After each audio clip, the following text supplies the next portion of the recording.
So good morning, everyone. We are very glad to see you all on this Sunday morning, but maybe you're in a totally different time zone and it is maybe the afternoon or maybe even earlier in the morning or maybe in the middle of the night.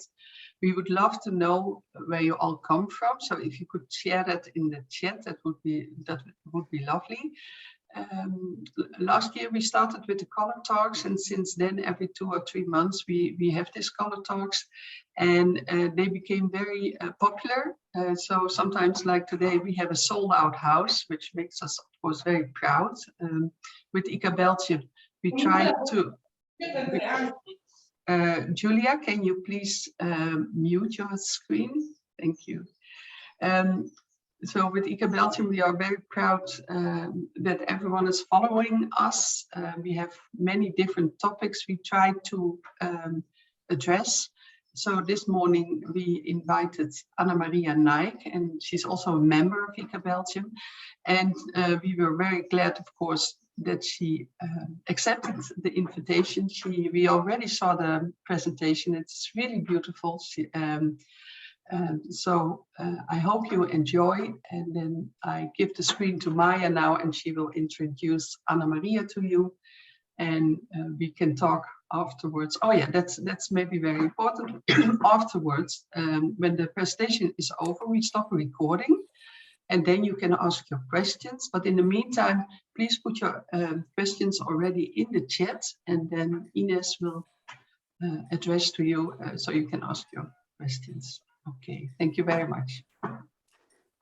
Hi everyone, good morning. I'm really glad to introduce Anna Maria Nyk. She's a Dutch designer specializing in color and trend forecasting. She was raised in a creative family business and started working in the design studio of her father in the 80s, where she learned by doing and developing her creative practice. She has more than 30 years of experience in men's fashion with an international customer base. She will tell us more about her background and her design process and how she develops a color forecast in her presentation. So Anna Maria, welcome. We are really glad to have you. The screen is yours. Thank you very much, Maya.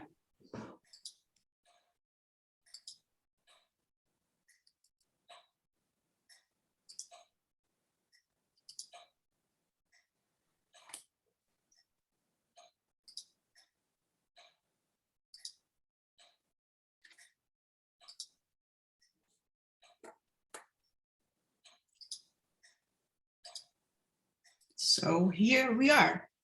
Good morning, everyone. First of all, I would like to say that I do like the Sunday morning color talks with ICA-Belgium a lot. There's so many different perspectives of color, and I have learned a lot here.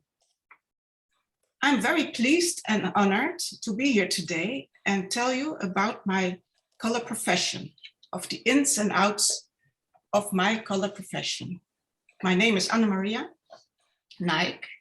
The company is named Nyk Color and Design. I'm a color and trend forecaster, and I'm working for men's fashion mainly, which is a niche market. My studio is based in Borne, the Netherlands, at the eastern part of the country. Today, in this presentation, I will give you a brief history to how I came into this color profession.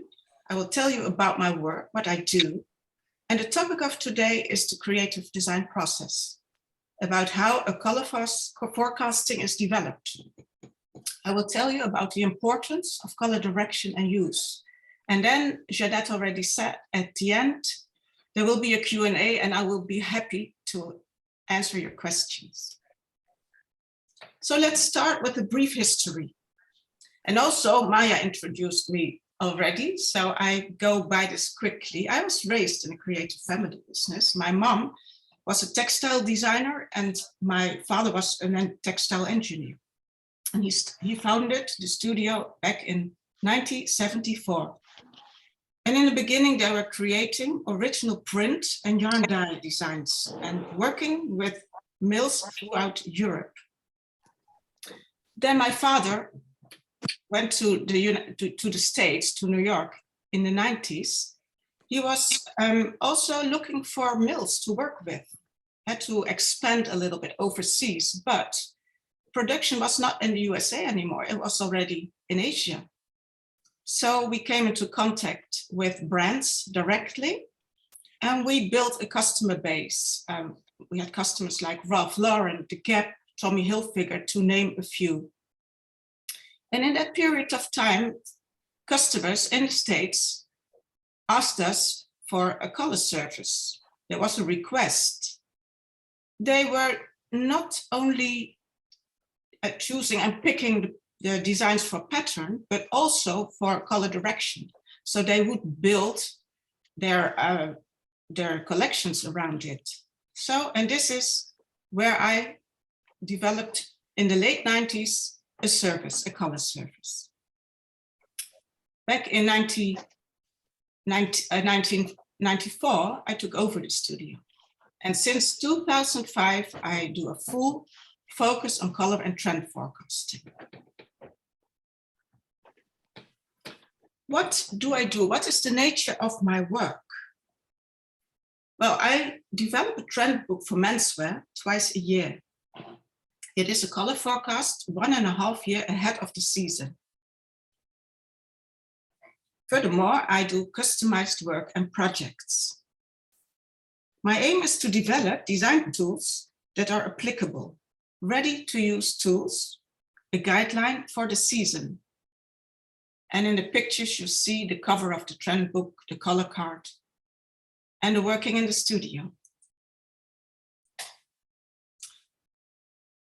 So I will today give you an insight in the creative design process.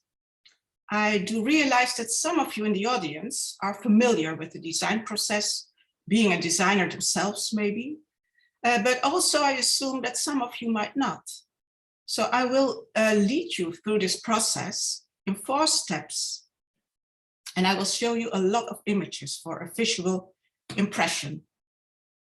So I will tell you about the first step, which is deep research and collecting data. Then in a second, there is the process of analyzing and filtering the information. And then you will get an insight in the Nyk color kitchen, where I cook with colors. And then in the end, the 4th step, the final selections are made and the outcome is the color trend book.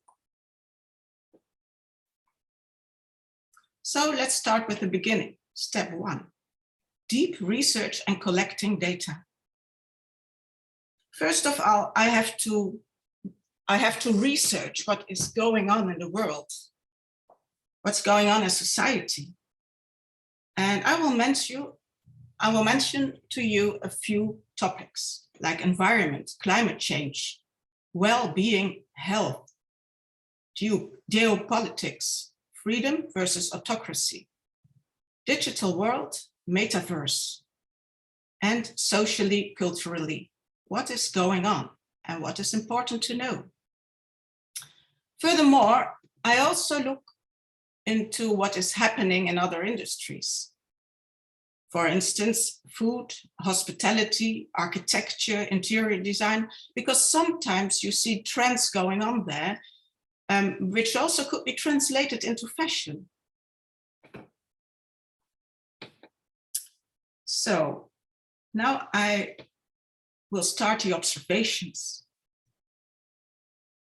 And something very important to tell you, when I'm collecting materials, moods, I look with various eyes. And I look with eyes for different target groups and customers in mind. And always in the first place with an eye for color.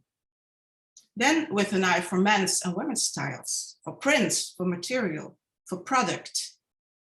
And of course, with an eye for newness as well as commercial use.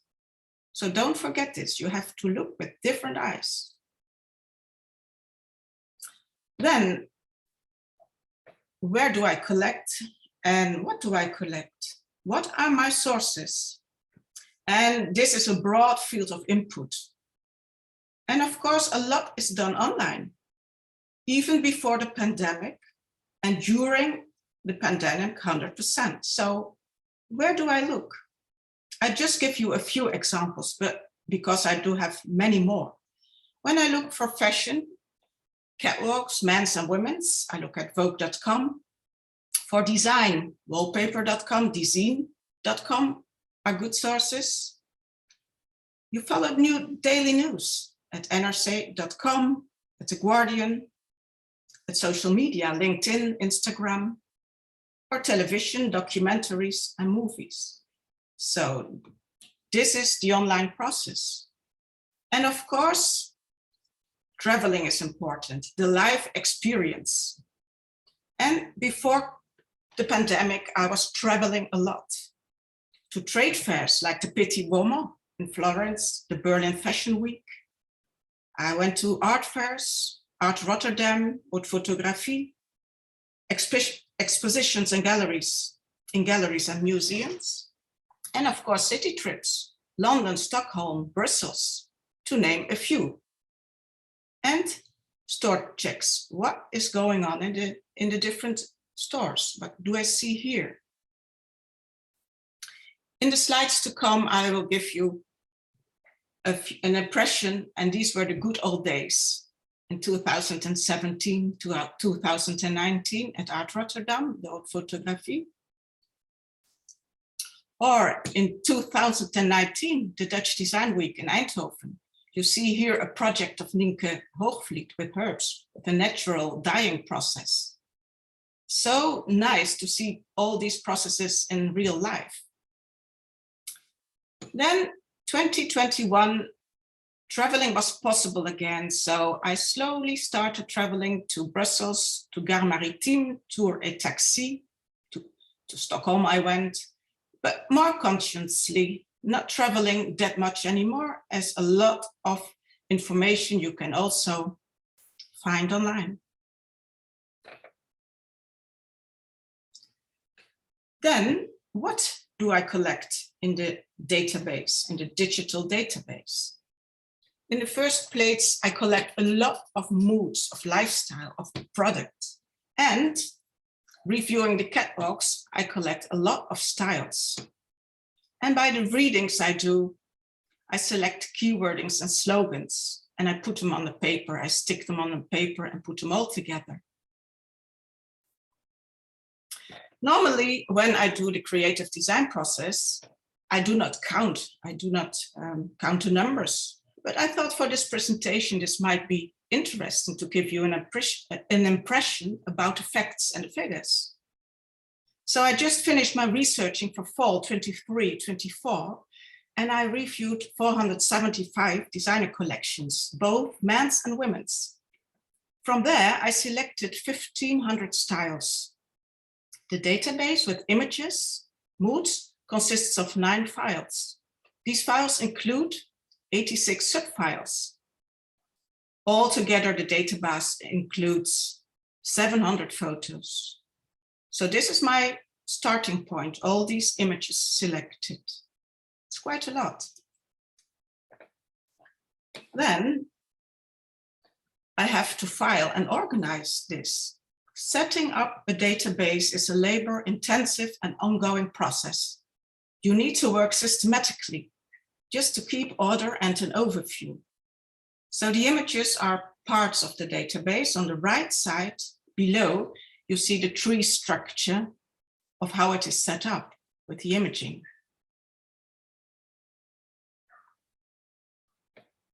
So the first step, the deep research and collecting the data is done. We are now going to the next step, which is analyzing and filtering the information. Now I have to filter, to select, to downsize, try to find connections, and set up stories.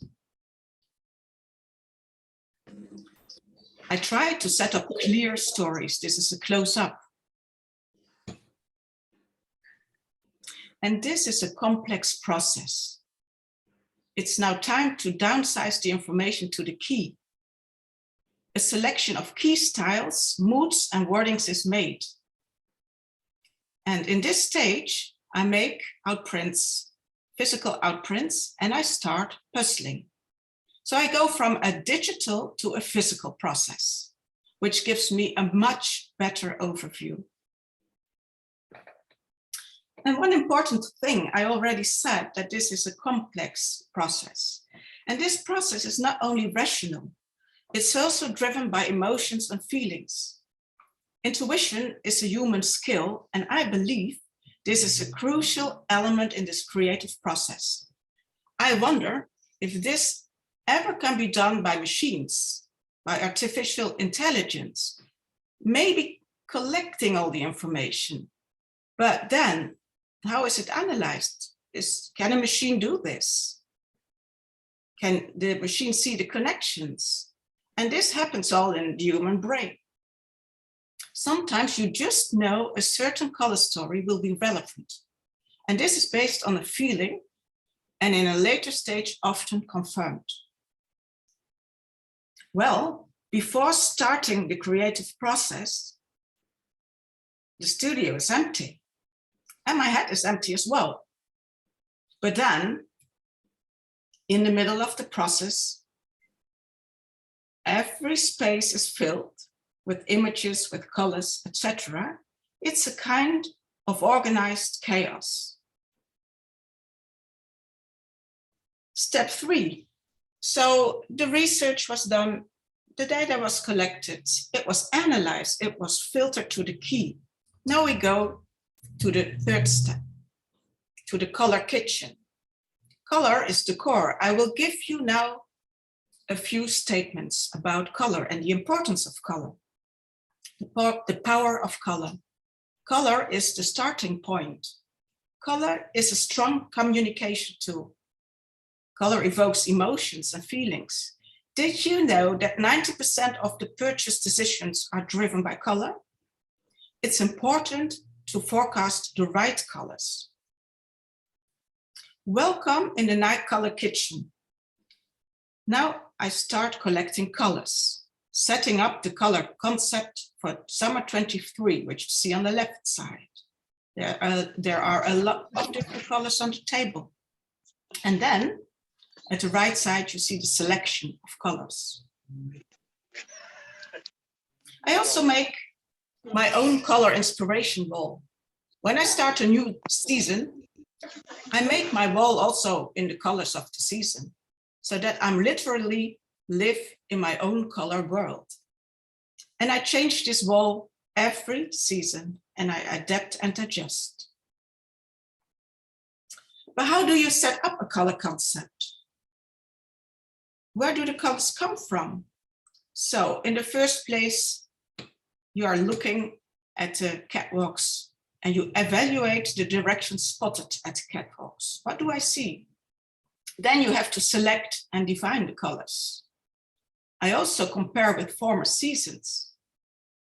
And I use different communication tools. In the slides to come, I will explain you every step here.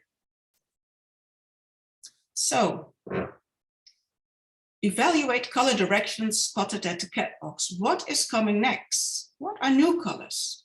Which are interesting new color combinations? Is it going to be a lot of red tones? And how are the brown tones developing?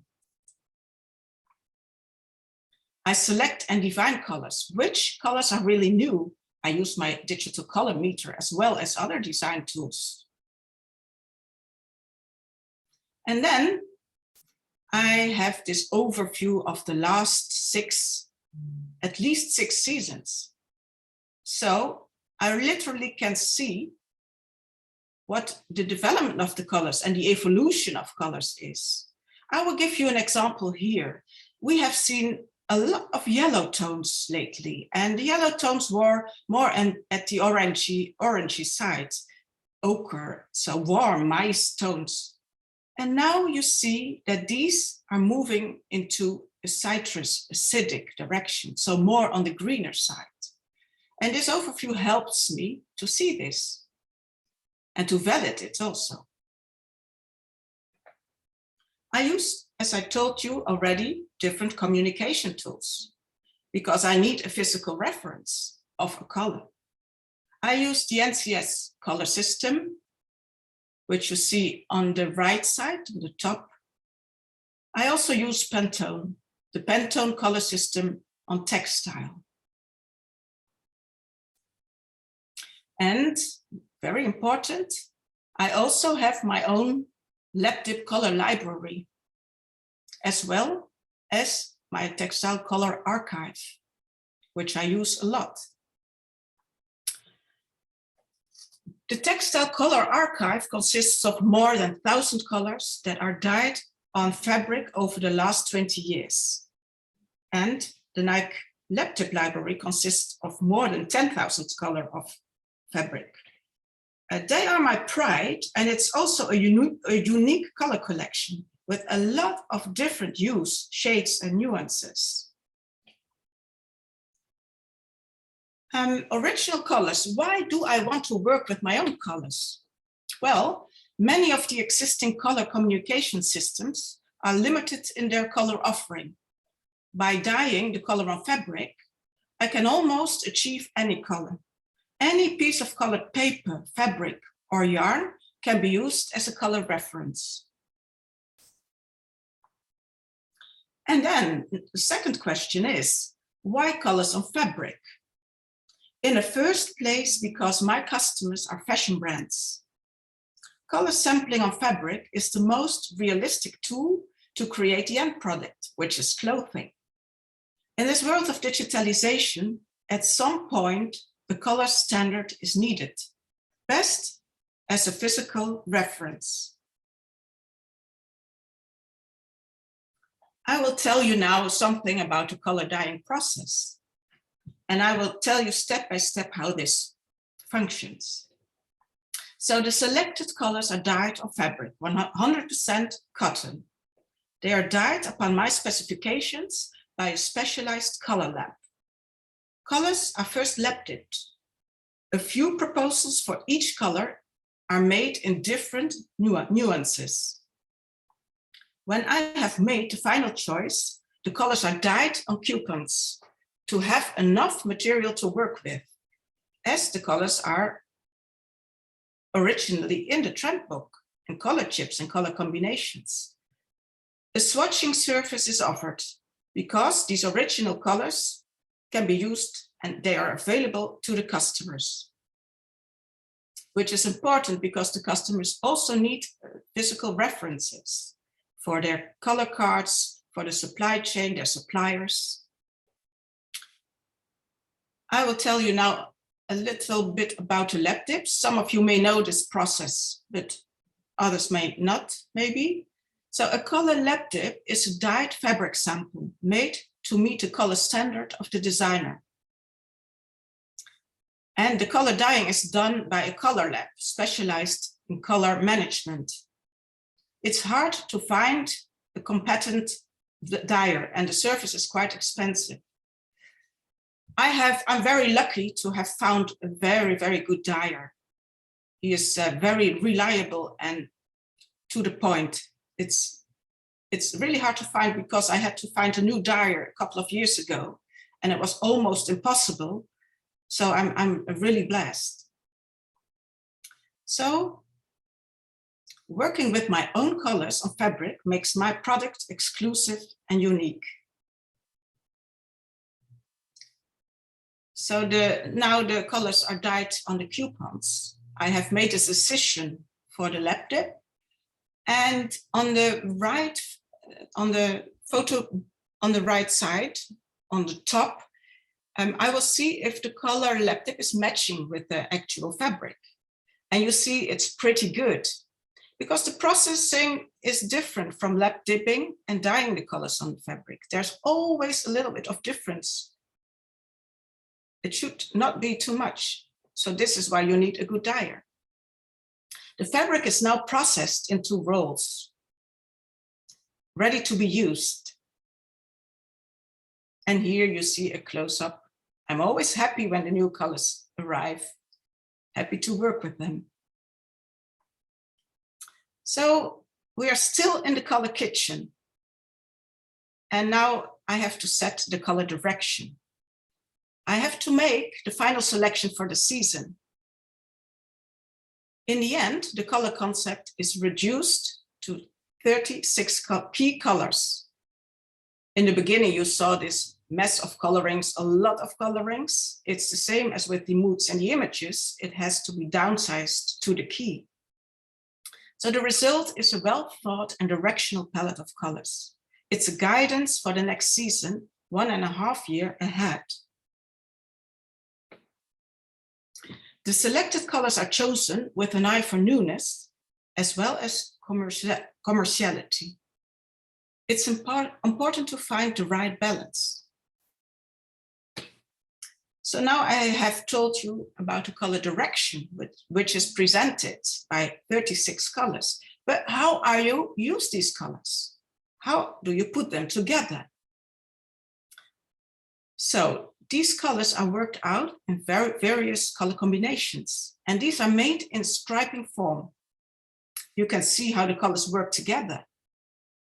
And these stripings are handmade from the original colors, which are dyed on the fabric. So I use the same fabric to make also the stripings. What you see is what you get. The color combinations in a striping form are my signature. The stripings show a certain color balance, as the amount of color is not presented in equal parts. You can set accents and contrast.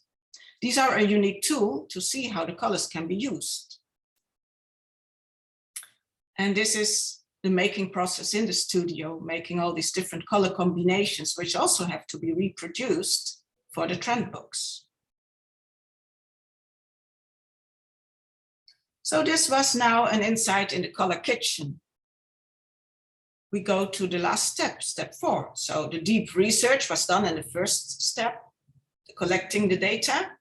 The second step was analyzing and filtering the information. Then we were a long time in the night color kitchen to see what's happening there. And now in the final stage, the final selections are made and the result. At the stage of the process, the final composition needs to be made. All ingredients are available, and now they will be brought together. The outcome mainly is a physical or a digital product or a hybrid one. The images support the color mood and direction. And this is not easy. I literally lock myself up in my studio. In this stage of the process, you need to be very concentrated and focused. You can't have any distractions. You need a quiet environment and good coffee. Years of experience and acquired expertise is helping me through this process, but this never is an easy job, even after all these years.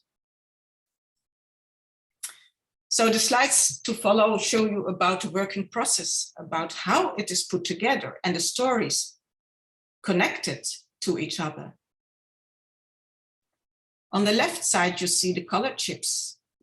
So they represent the color mood. And on the right side, you see the striping forms matching to the color chips. And here, the color combinations reproduced for the trend books. They are sticked on the paper. This is made by hand. And an overview. Presenting one story, it's all connected. In general, I make 4 or 5 stories in each trend book. They're all made of these 36 colors, but the themes, the stories are really different. So now the trend book is ready. The outcome.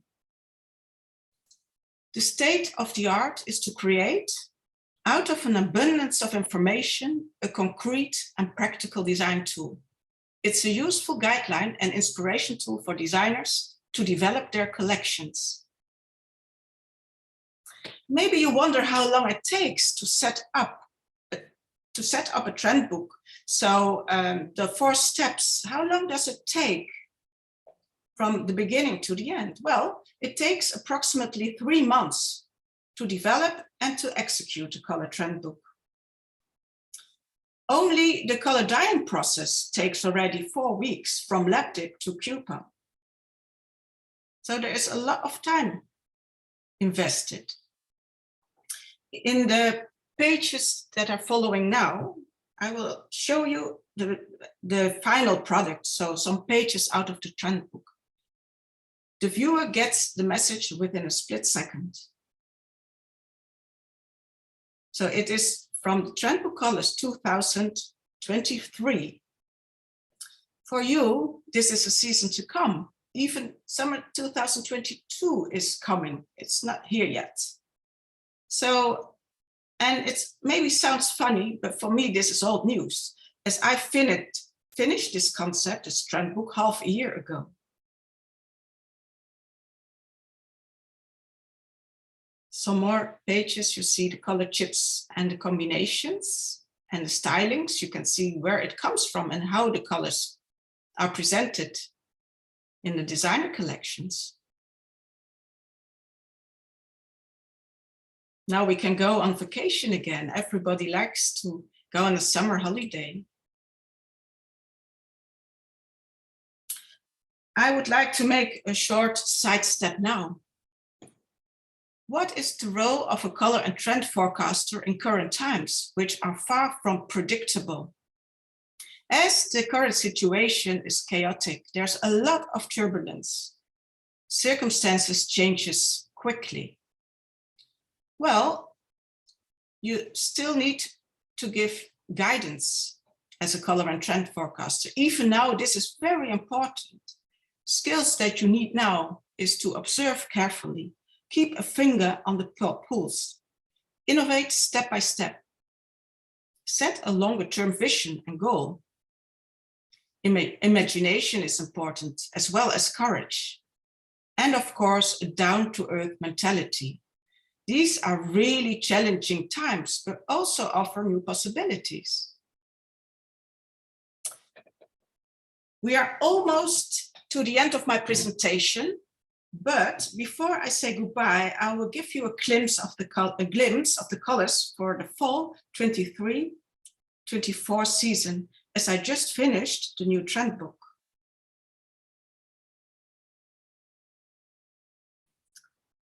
So this is a personal note from my side. I do realize that I am at the sunny side of the design process. My work serves as an inspiration tool, and I provide my customers with beautiful colors and moods. I also feel privileged to work with colors almost every day. In wintertime, when it's dark and cold outside, my attention is focused on new colorings and moods for the next summer season.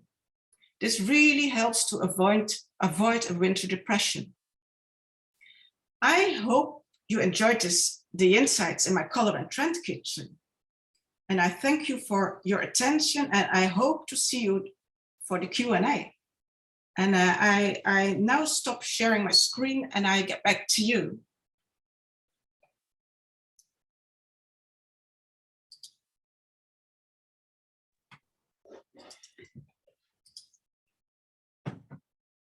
Thank you very much, Anna Maria. Thanks for giving such a profound insight in your design process. I've always wondered how trend forecasting was done, and now I know. It's impressive, really. Such a job you do. It's like writing a paper or something. Twice a year. Yeah, twice a year. Yeah. I have seen there are a lot of questions here. Ines, maybe I first stop sharing. Right. Maybe do a little announcement for what is coming next month, and then we do the Q&A without recording. Right. Okay. Okay. So thank you very much for attending today's color talk. Great to have you all here. We will stay a little bit longer to listen to your questions. Please put in your agenda already the next color talk, also of 25th of September. Then we'll have Laura Luchtman of KUKA, which is a Rotterdam-based studio for textile and service design, with a focus on experimental color and material research. So that will be on the 25th of September. So thank you very much. No, wait, one more question. As you know, ICA-Belgium is totally run by volunteers. We try to keep costs as low as possible, but you can imagine that we have working costs. So Ines made it possible now on our website. You can donate like €5 if you liked today the color talk, also to help us prolong these color talks, and we have some income out of for our working costs. Okay, thank you very much, and I hope to see you 25th of September.